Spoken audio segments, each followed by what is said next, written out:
Hey everyone. So 2019 is over and we have a lot to look forward to with a clearer vision in 2020.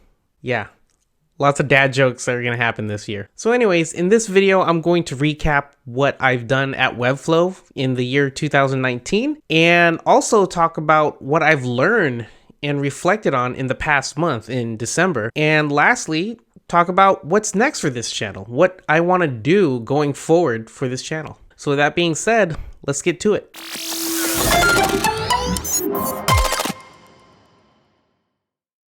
All right, starting off with January, I did a talk over at UX in AZ meetup.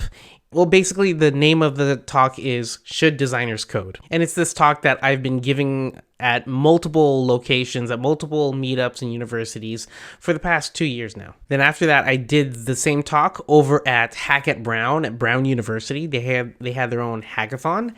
And that in itself is a crazy story that I'll leave for another video. Then in February, I did my monthly San Diego web design Webflow meetup.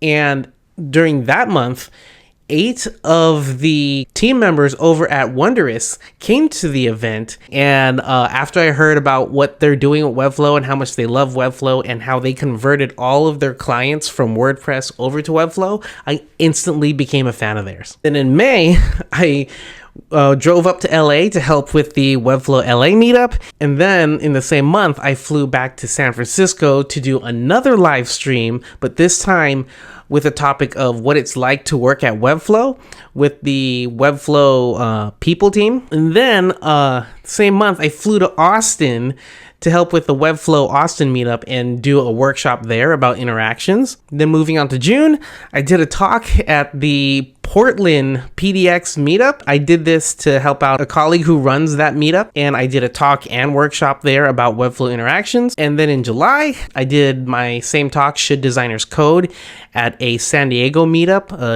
UX meetup. Then in July, I flew again to San Francisco to do yet another stream, and it was with Webflow employees to talk about what the engineers do. And then in August, a week-long Webflow retreat in Cabo. That was amazing, and I have a lot of photos from that. It was a crazy experience, and one that I'll never forget because the Webflow team is super awesome. Then September comes around, and I fly over. In one weekend, I flew to Sarasota, Florida to do a live stream debate of WordPress versus Webflow. And then the day after that, I went to Charlotte, North Carolina to do a talk and a workshop.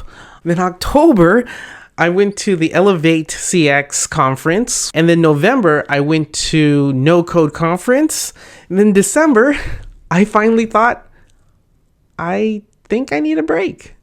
Lots of things happened last year, and it was crazy. But because of all the craziness, I didn't know that I was burning myself out. I always thought I need to work harder. If I can do one talk, I should do 2 talks a month.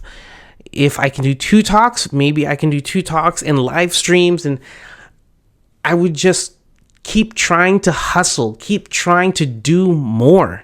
But then Andrew said, you know what? Have you ever thought about just taking a vacation?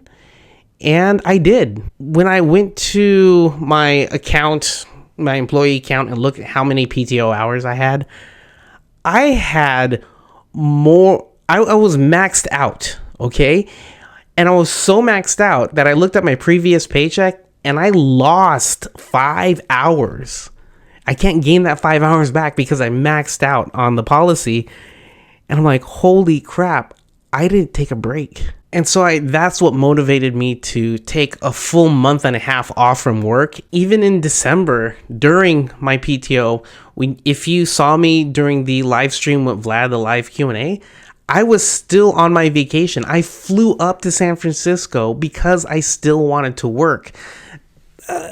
That's how crazy I am. It wasn't until I had some conversations with McGuire, the lead for our Webflow education team, had a nice heart-to-heart with him while in San Francisco. And when I landed back, I realized a couple things. One, I try too hard.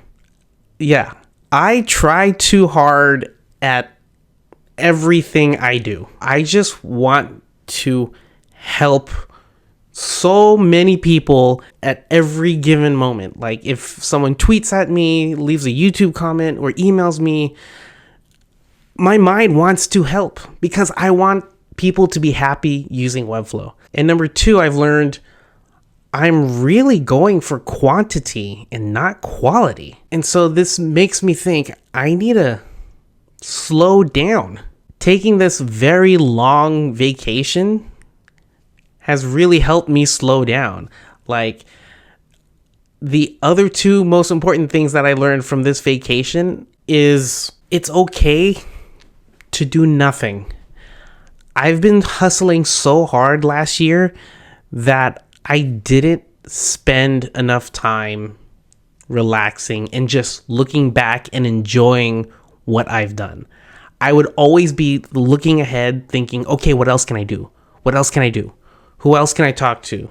What other video can I make?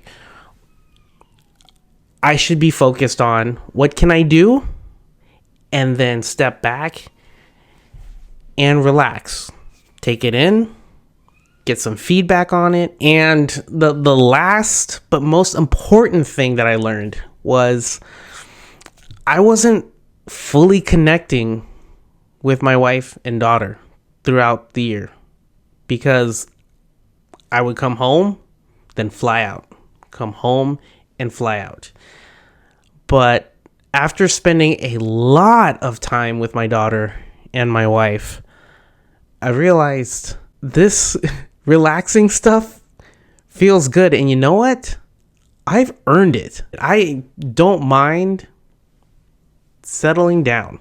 And so, yeah, I learned a lot from this past month. I'm relaxed and recharged to move on to 2020. And so what's next for this channel? So I'm still going to do the Webflow tutorials and respond to your requests for new tutorials, but also I'm going to review no-code products that could help you with your Webflow projects. Products like Udesly, Adalo, Daily.co. So yeah, whatever product that can help you with your Webflow project, I'll show you how to use them. And lastly, I'm going to also create videos that speak more about my life experience and work experiences. Because what I've learned is showing your failures is as important as showing your successes. So that's what I'm going to do moving forward.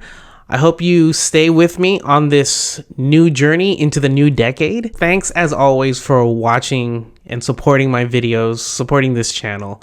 And as always, make the web beautiful together. See ya.